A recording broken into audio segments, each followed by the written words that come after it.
Lectura de la profecía de Oseas. Esto dice el Señor: han constituido reyes en Israel sin contar conmigo, autoridades, y yo no sabía nada. Con su plata y con su oro se hicieron ídolos para establecer pactos. Tu becerro te ha rechazado, Samaria. Mi ira se inflamó contra ellos. ¿Hasta cuándo serán culpables de la suerte de Israel? Un artesano lo ha hecho, pero eso no es un Dios. Sí, terminará hecho pedazos el becerro de Samaria, puesto que siembran viento, cosecharán tempestades. Espiga sin brote no produce harina. Tal vez la produzca, pero la devorarán extranjeros.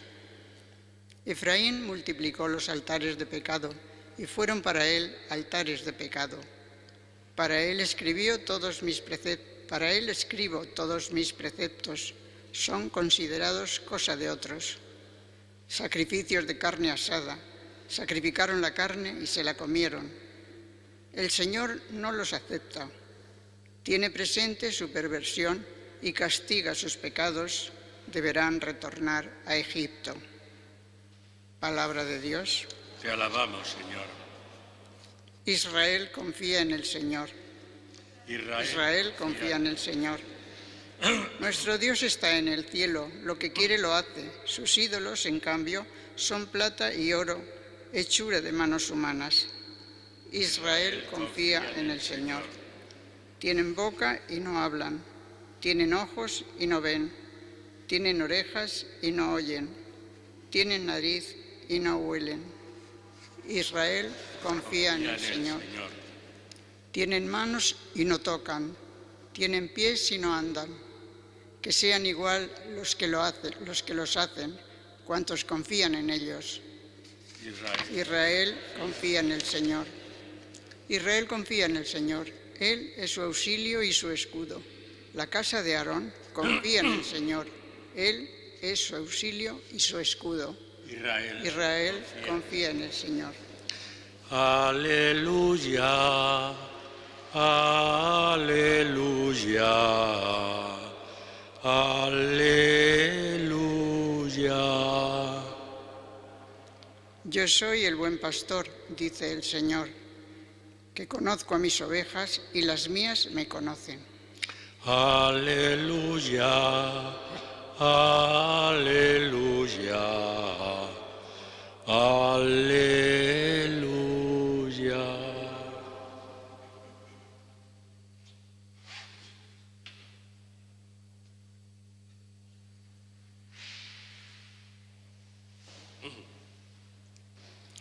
El Señor esté con vosotros. Evangelio de nuestro Señor Jesucristo según San Mateo. En aquel tiempo le llevaron a Jesús un endemoniado mudo, y después de echar al demonio, el mudo habló. La gente decía admirada: nunca se ha visto en Israel cosa igual. En cambio, los fariseos decían: este echa a los demonios con el poder del jefe de los demonios.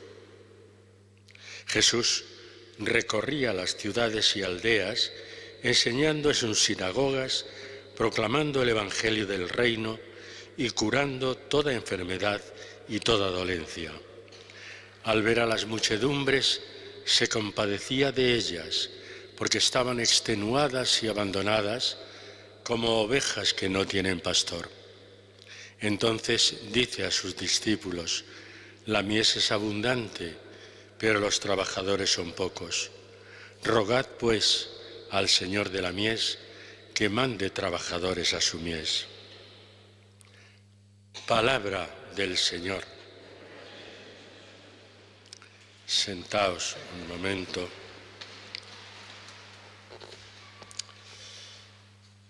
El profeta Oseas, del que hemos leído hoy la primera lectura, escribe estas palabras en el siglo VIII a.C.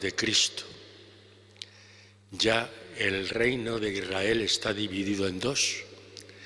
El reino del norte, Los samaritanos son los habitantes de ese reino del norte y el reino de Judá, que es Jerusalén, el reino donde todavía, digamos que hay un pueblo más o menos fiel al Señor.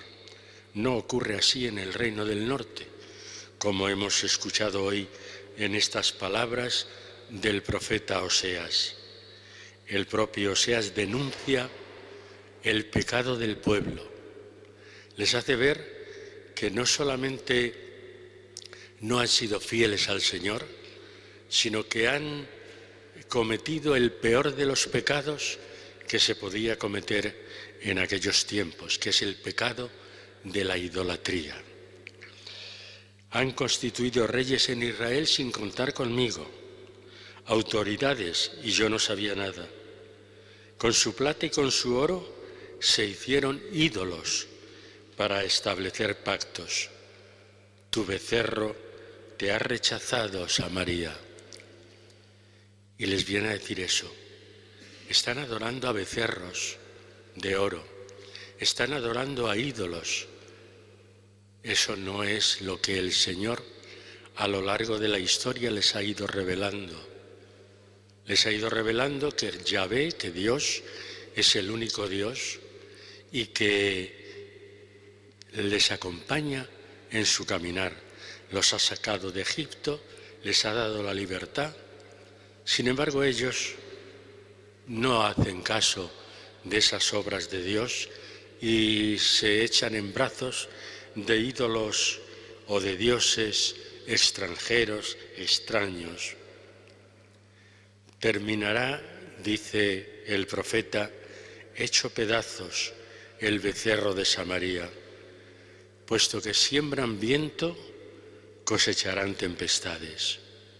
Y así ocurrió históricamente, que el reino del norte, el reino de Samaria, de Israel, que también se llamaba, fueron sucediéndose los reyes a través de traiciones y asesinatos y terminó, eso sí, siendo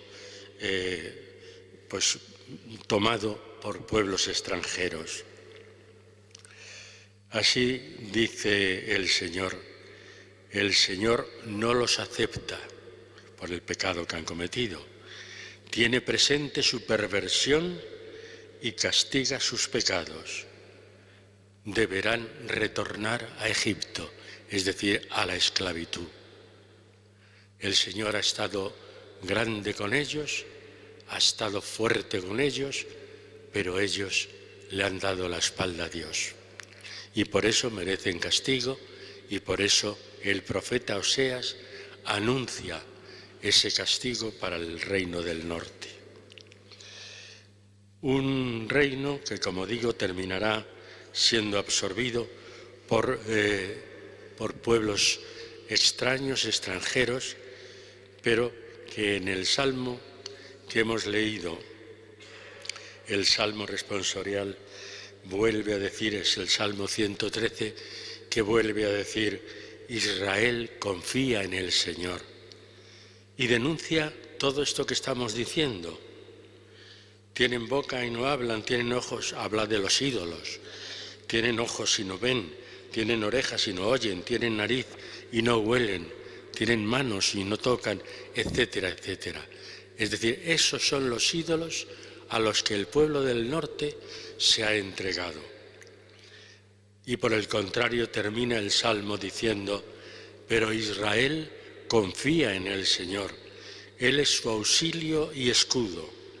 La casa de Aarón es, como sabéis, de donde vienen todos los sacerdotes, los levitas, dice, la casa de Aarón confía en el Señor, Él es su auxilio y escudo.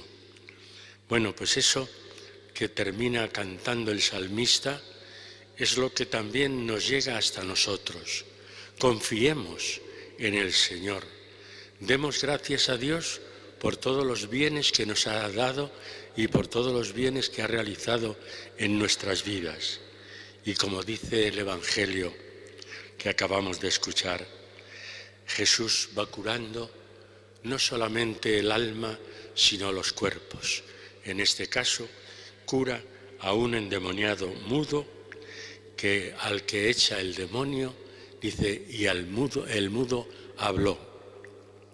Y la gente hace casi una confesión de fe. Nunca se ha visto en Israel cosa igual. La gente está admirada de ver las realizaciones que hace Jesús en su paso por los pueblos y las aldeas. La gente está admirada.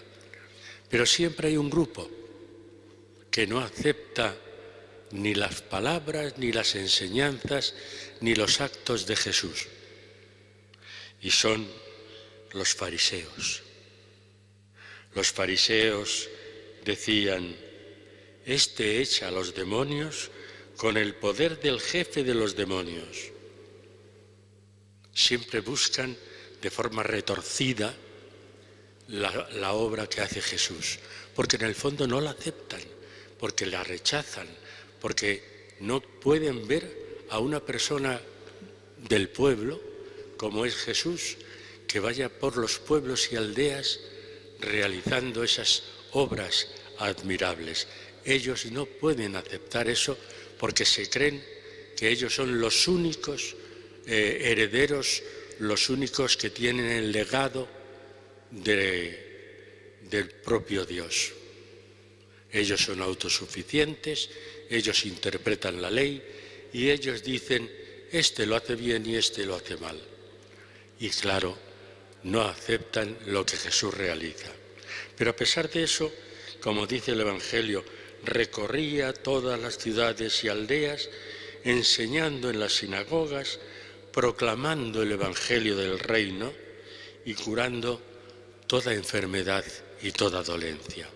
Jesús no hace caso, por decirlo así, de los pensamientos y de las afirmaciones de los fariseos, que le acusan de que hace esas obras por obra del demonio.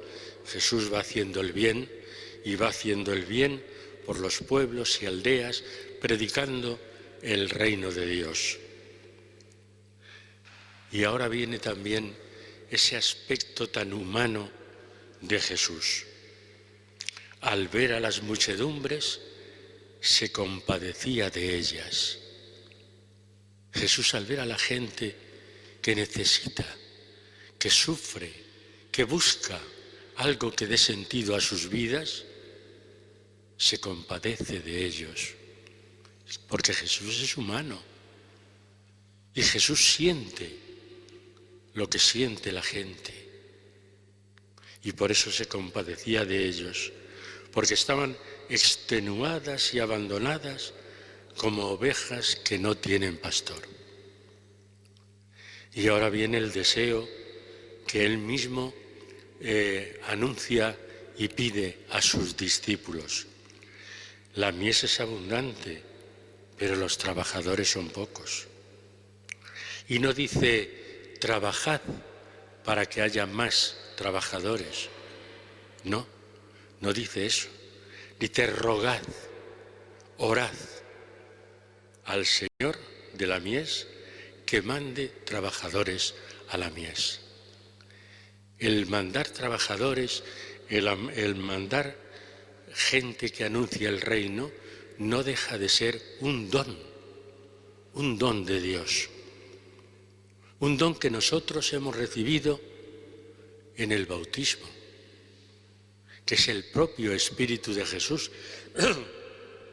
el propio Espíritu de Jesús que a través del bautismo nos da una misión: sed testigos en el mundo del reino de Dios que yo os anuncio. Y eso no es solamente para las autoridades, para el Papa, los obispos, los sacerdotes, no.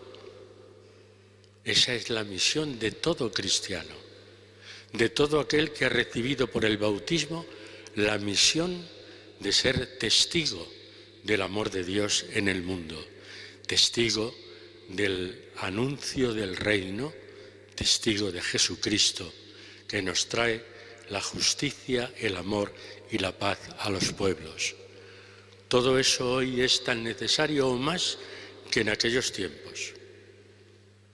El anunciar, el vivir, el compartir, el servir a los demás, anunciándolos la paz, la justicia y el amor. Eso que es tan necesario, y eso es lo que nosotros tenemos que vivir y transmitir a todos aquellos que están a nuestro alrededor. Vamos a pedirle al Señor en la Eucaristía que nos dé esa fuerza, esa valentía, ese aliento para ser testigos de su amor en el mundo en que vivimos.